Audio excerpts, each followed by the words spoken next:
Olá, pessoal! Sejam muito bem-vindos para mais uma aula de biologia. O nosso tema hoje vai ser sobre histologia humana. Só que hoje a gente vai falar sobre o tecido conjuntivo. Lembrando, pessoal, a histologia é o estudo dos tecidos que são formados por várias células, né, que vão exercer funções específicas, tá? A gente viu aí sobre o tecido epitelial, que é o que reveste a nossa pele, né, tem a proteção aí de barreira. Só que hoje a gente vai falar do conjuntivo, tá? E olha só, pessoal, a origem do conjuntivo é origem mesodérmica, tá? Como vocês estão vendo aí. Lembra que eu falei em comparação com o epitelial? O epitelial, ele tem origem dos 3 folhetos embrionários, diferente do conjuntivo, que é só um, mesodérmico, tá? Nele também tem grande quantidade de material extracelular. Mais uma vez, fazendo em comparação com o outro. O epitelial, ele não tem essa quantidade. O conjuntivo, ele é abundante nesse material extracelular, tá? E as suas funções? Preenchimento, sustentação, defesa e nutrição. E aqui, pessoal, a gente tem os tipos de tecido conjuntivo. Lá no primeiro, pessoal, a gente tem o tecido adiposo, tá certo? Consequentemente, tecido ósseo. Temos aí também o tecido cartilaginoso. Temos o tecido conjuntivo frouxo, a gente vai entender cada um deles, tá? Temos o tecido conjuntivo reticular e temos o tecido conjuntivo denso. Tá? A gente conhece alguns, outros a gente não conhece, mas a gente vai falar, né, deles aí resumidamente, tá, pessoal? Até porque ele é um conteúdo bem extenso. Então, para não tornar uma aula extensa, demorada, a gente vai fazer um resumo aí para você ter uma orientação, né, de como é que se segue esses tecidos, tá? Então, continuando aqui, pessoal, antes de a gente iniciar sobre o tecido, né, conjuntivo, ele possui células, fibras e substância fundamental. Essa substância fundamental aqui, que pessoal, é que vai fazer parte da matriz extracelular. Lembra que eu falei? É o que tem mais abundante nesse tecido, tá? Olha as células que pode aparecer aí para vocês. Temos o fibroblastos, tá? Temos o macrófagos, tá certo? Mastócito, plasmócito, células adiposas e leucócitos. Você pode até estar pensando assim, opa, a professora já falou dessas células. Realmente, pessoal, eu já falei dessas células nas aulas anteriores, tá? Então, é por isso que eu quero e repito mais uma vez. Assistam nossas aulas desde o início para que você consiga, né, entender esse conteúdo, tá? Como eu falei, a matriz extracelular é o mais abundante, conhecido também como substância intercelular, tá? Ele é o componente que une e fixa as células para formarem o tecido, garante a manutenção física de todas as células, ele participa na proliferação, diferenciação e migração celular, e ele pode-se dizer que a matriz extracelular ela é um componente estrutural do tecido, tá? Então, é isso aqui que tem abundância nesse tecido. Só que a matriz extracelular, pessoal, ele pode ser de duas formas. Uma substância fundamental amorfa. Quando eu falo amorfa, eu quero dizer que ele não tem forma, tá? E já uma matriz extracelular, ele tem fibras, né? Por assim dizer, ele já possui aí um tipo de forma. Ele é composto por colágena, né, elástica e reticular, tá? Então, isso aí é uma matriz extracelular que está muito abundante. Com isso, pessoal, a gente começa a ver como é que esse tecido conjuntivo se diferencia, né? Se classifica. Como a gente viu, pessoal, ele pode ser um tecido conjuntivo frouxo, denso, só que isso aqui ele vai se encaixar no grupo de tecido propriamente dito, a gente vai entender. E aqui o conjuntivo é especializado, temos o adiposo, o de sangue, cartilagem e osso, tá? Então aqui, ó, no frouxo, né, ele vai preencher os espaços não ocupados por outros tecidos. Ele apoia e nutre células epiteliais. Envolve nervos, músculos, vasos sanguíneos e linfáticos. E ele pode ser de 3 tipos, ó, pessoal. Temos a fibra reticular. Essa espessura aqui bem fininha, ele é composto por colágeno, tá? Ele pode se ramificar. Temos a fibra elástica, o próprio nome fala, né? Ele é elástico, ele tem essa elastina em si. E a fibra colágeno, ele tem colágeno nela, tá? Ele é responsável pela forte atração, tá? E os principais tipos celulares encontrados são fibroblastos, tá? E os macrófagos. Quem já ouviu falar dos macrófagos sabe que eles são responsáveis pelas células de fagocitar, fazer o processo de fagocitação, né? Ele engloba lá a bactéria, faz a digestão e depois, né, apresenta as enzimas, tá ok? Temos aqui o denso, há predomínio de fibroblastos e de fibras colágenas. Esse tecido, pessoal, pode ser de dois jeitos. O não modelado, ele aqui, pessoal, ele é encontrado muito no tecido conjuntivo da epiderme, tá certo? Ele não tem, vamos dizer, uma organização como a gente está vendo aqui, né? Ele é todo cheio de feixes, desorganizados. Já o modelado, é óbvio, né? Ele é mais organizado, é modelado, literalmente, né? Ele é encontrado aí nos tendões, tá certo? E aqui é uma imagem microscópica, como é que o tecido conjuntivo aparece. Como a gente viu nas outras aulas, ele é, ó, essa primeira parte aqui é um epitélio de revestimento pavimentoso estratificado. Aqui temos o frouxo e logo abaixo temos o conjuntivo não modelado. Tá vendo como é que ele é todo desorganizado? Pois é, então é desse jeito que a gente consegue observar no microscópio e diferenciar cada um, tá certo? Próximo tecido, ele é famoso, né? Tecido adiposo, constituído por lipídios, tá? A função desse tecido adiposo, pessoal, é um isolante térmico, ele consegue ser uma reserva de energia, ele tem a função ali de ação contra, né, ação mecânica, tá certo? Então, eles aí, ó, tem um grande acúmulo de reserva de gordura. Inclusive, pessoal, em casos, ele pode aparecer no coração e no rins. Então, é muito importante a gente ter uma alimentação adequada, equilibrada, para não ter esses problemas futuramente, tá ok? Então, esse é o tecido adiposo. Com isso, a gente tem o tecido conjuntivo reticular, pessoal. Esses nomes aparecem, eu coloquei porque pode aparecer na prova de vocês, tá? Ou hemocitopoético. Em outras palavras, pessoal, é o tecido sanguíneo, tá certo? E olha só, esse tecido ele é formado por fibras e tipos celulares que dão suporte às células formadoras do tecido sanguíneo. A gente tem 2 tipos. Mais uma vez, essa aula, esses tecidos sanguíneos, a gente falou nas aulas anteriores, tá? Então, só dando uma recapitulada aqui, ó. Tecido mieloide encontra-se no interior dos ossos, responsáveis por formar hemácias. Para você que é inteligente, sabe que hemácias são conhecidos também como os glóbulos vermelhos. Eles são responsáveis pela oxigenação, tá, do nosso corpo.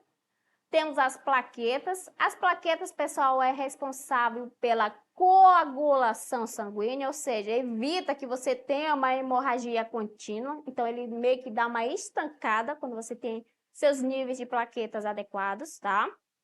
E os leucócitos? Leucócitos são conhecidos como glóbulos brancos.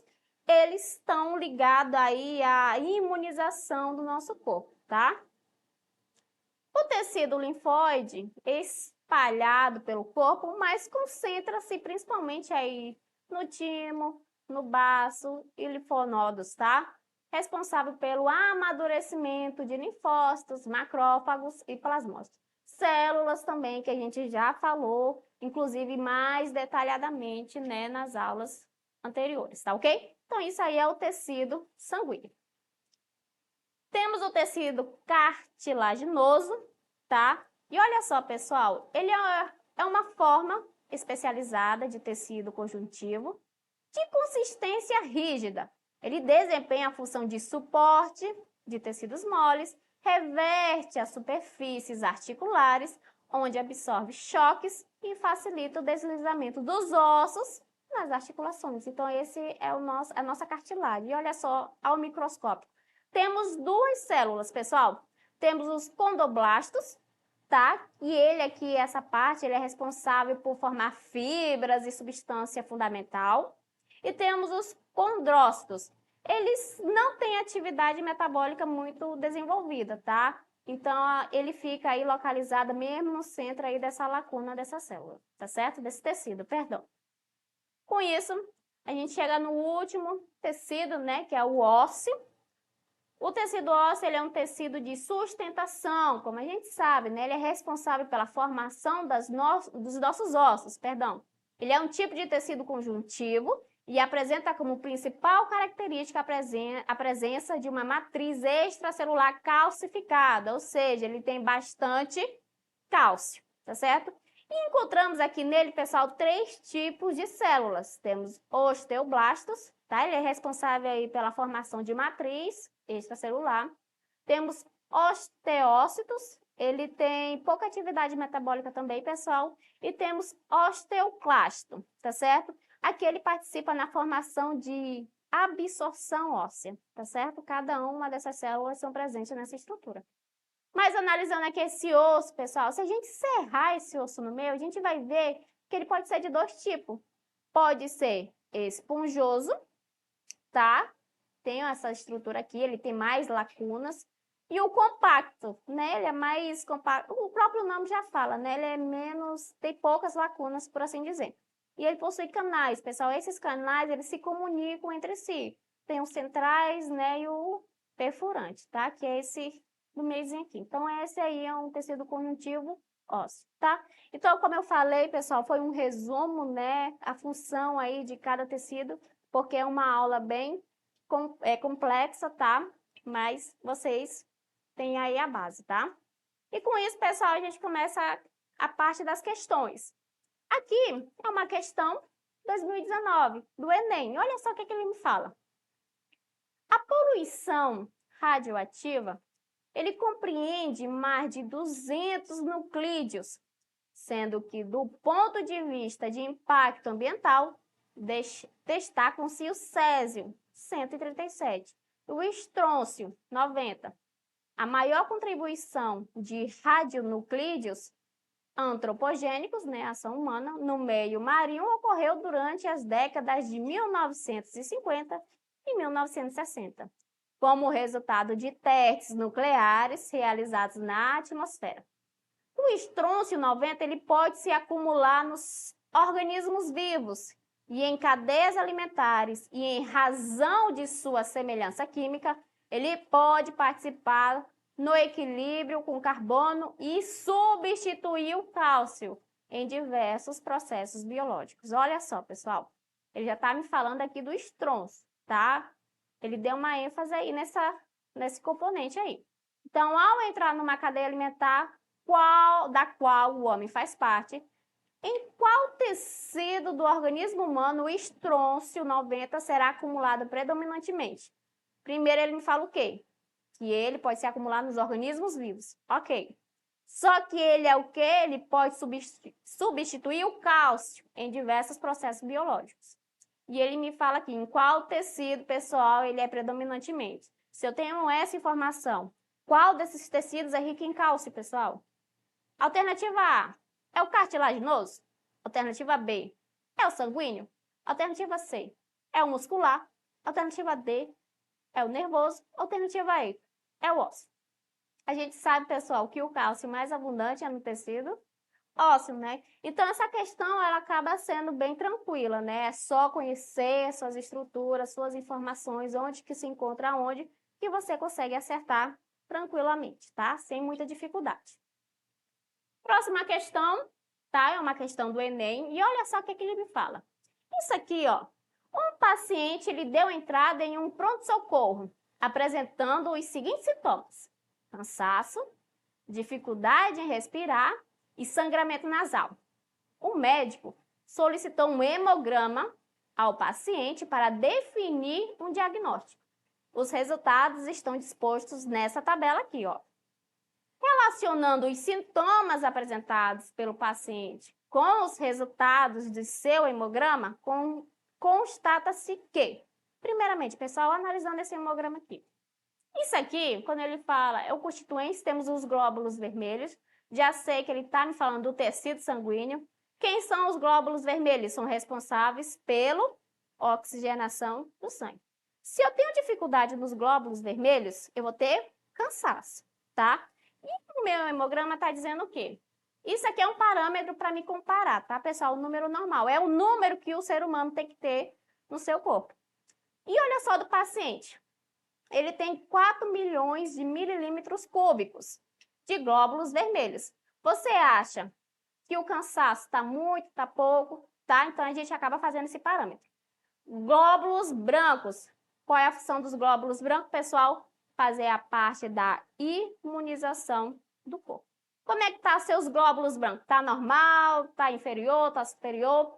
Olha aqui, ó, o normal é de 5 a 10 mil mililímetros cúbicos. Bom, ele está em 9. Então, eu posso dizer que aqui ele está tranquilo, tá? E as plaquetas? As plaquetas, lembra que eu falei? Ele faz a coagulação sanguínea, ele evita aí hemorragias contínuas. E o meu paciente, olha só, ele fala que ele teve sangramento nasal. E eu olho aqui para cá. O número normal o quê? 250 a 400, né, mil mililímetros cúbicos. Mas meu paciente está me apresentando 200. Então, eu já percebo aqui que ele tem poucas plaquetas. Então, fazendo essa comparação, pessoal, eu começo a ler as opções. Alternativa A. O sangramento nasal é devido à baixa quantidade de plaquetas que são responsáveis pela coagulação sanguínea? Opa, eu já fico atenta nessa. Alternativa B. O cansaço ocorreu em função da quantidade de glóbulos brancos que são responsáveis pela coagulação sanguínea? Nada a ver, né, pessoal? Eu sei que quem faz a coagulação sanguínea são as plaquetas. Então, glóbulos brancos não é a função dele. Alternativa C. A dificuldade respiratória decorreu da baixa quantidade de glóbulos vermelhos que são responsáveis pela defesa imunológica? Eu sei que quem faz a defesa imunológica são os glóbulos brancos, não é o glóbulo vermelho. Errada também. Alternativa D. O sangramento nasal é decorrente da baixa quantidade de glóbulos brancos que são responsáveis pelo transporte de gases no sangue? Mais uma vez, está totalmente errada essa alternativa. Alternativa E. A dificuldade respiratória ocorreu pela quantidade de plaquetas que são responsáveis pelo transporte de oxigênio? Totalmente errada, pessoal. Então, alternativa A. Então, fica tranquilo, né? Quando a gente analisa e conhece as funções dos glóbulos desse tecido sanguíneo, né? Que é um tecido conjuntivo. Fazendo a comparação, a gente consegue matar a questão e dizer que o sangramento nasal, ele é devido à baixa quantidade de plaquetas e que são responsáveis pela coagulação sanguínea, tá? Uma questão fácil, tranquila, né? Pessoal, então aqui a gente encerra nossa aula. Não esqueça de acessar as nossas plataformas para você rever essa aula e ficar por dentro de outras aulas e assistir quantas vezes você quiser. Então, a gente se encontra na próxima aula e tchau, tchau!